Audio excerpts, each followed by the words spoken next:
Oi, tudo bem? Sou Luciano da Fonseca, aqui do canal Em Busca. Desejo a você muita força e muita graça. Que o seu caminhar seja iluminado e seja iluminador. Vamos que vamos, pois a vida nos ensina a caminhar. Hoje, nosso tema, dentro da história geral, o mito sobre a fundação de Roma.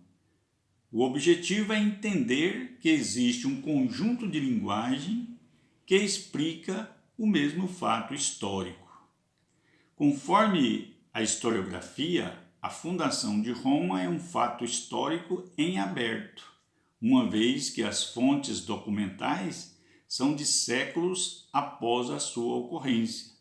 Assim, cada descoberta arqueológica ou documental demanda uma nova interpretação.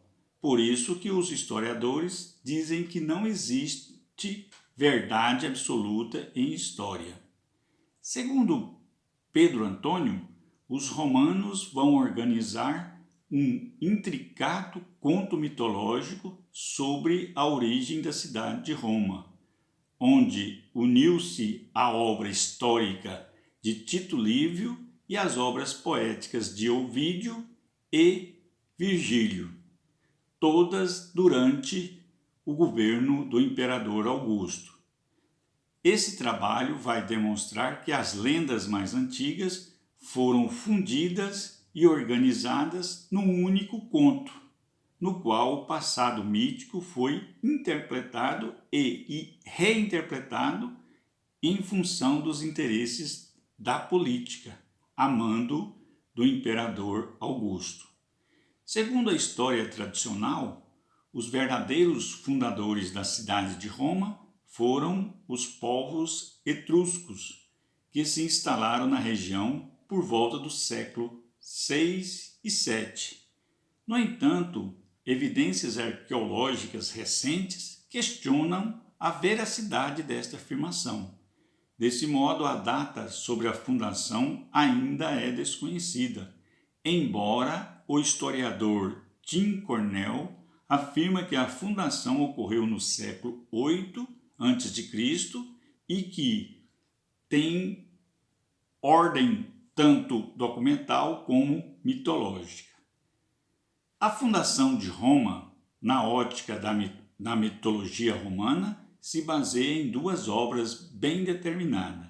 Segundo Ione, a primeira é o poema épico de Eneida, escrito por Virgílio, e a segunda é o livro de Ab Urbi Condita, desde a fundação da cidade, do historiador Tito Livio.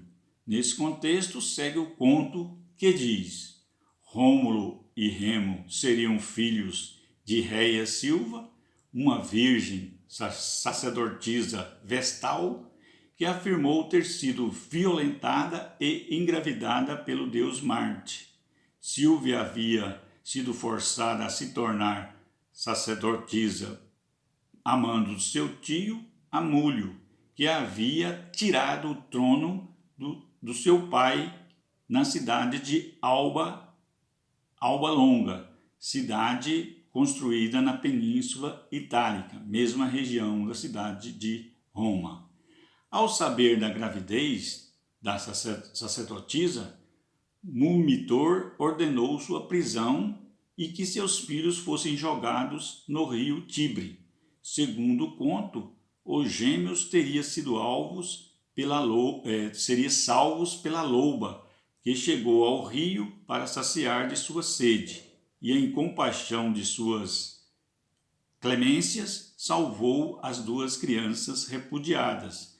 Teriam tratados, ou seja, teria dado as suas tetas para que elas pudessem se alimentar.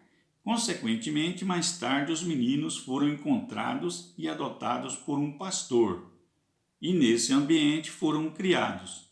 Ao saber de sua linhagem real, Rômulo e Remo vai começar uma intensa luta contra Numitor para restituir ao avô Amúlio o trono do qual havia sido retirado.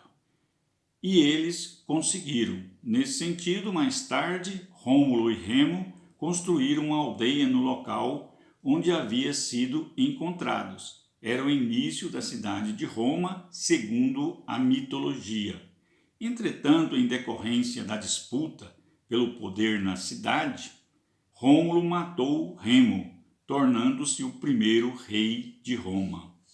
Com relação ainda à fundação de Roma, existem muitas outras tradições, mitologias que mostram o surgimento da cidade e dentro disso algumas alterações que vêm do mito oficial e outras que nem os organizadores conhecem a sua origem.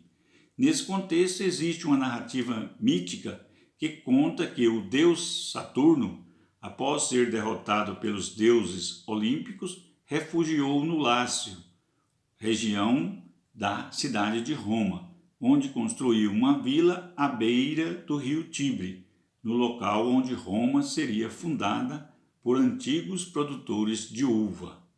Sobre a fundação de Roma, dentro da ótica da mitologia, os clássicos Estrabão e Tito Livio afirmam que Roma teria se originado da cidade de Palanteu, construída por Evandro no Palatino. A cidade é aludida na Eneida de Virgílio. Desse modo, o conto narra que Evandro teria dado agasalho a Hércules quando este fugia com o rebanho furtado do gigante Gerião, num de seus 12 trabalhos. Assim, durante a estadia, os rebanhos foram furtados ou roubados pelo gigante Caco, filho de Vulcano. Hércules então luta com o gigante e, em sua homenagem, os habitantes locais construíram o grande altar de Hércules, local onde se situaria o Fórum Boário, ou seja, a origem da cidade de Roma. Enfim, a história sobre a fundação de Roma, tanto no sentido histórico, documental, factual, como no sentido mitológico, tem muito para ser investigado, seja no sentido, como dizemos, da história, como no sentido da mitologia, da narrativa e principalmente no sentido da busca da verdade. É isso aí, vamos que vamos.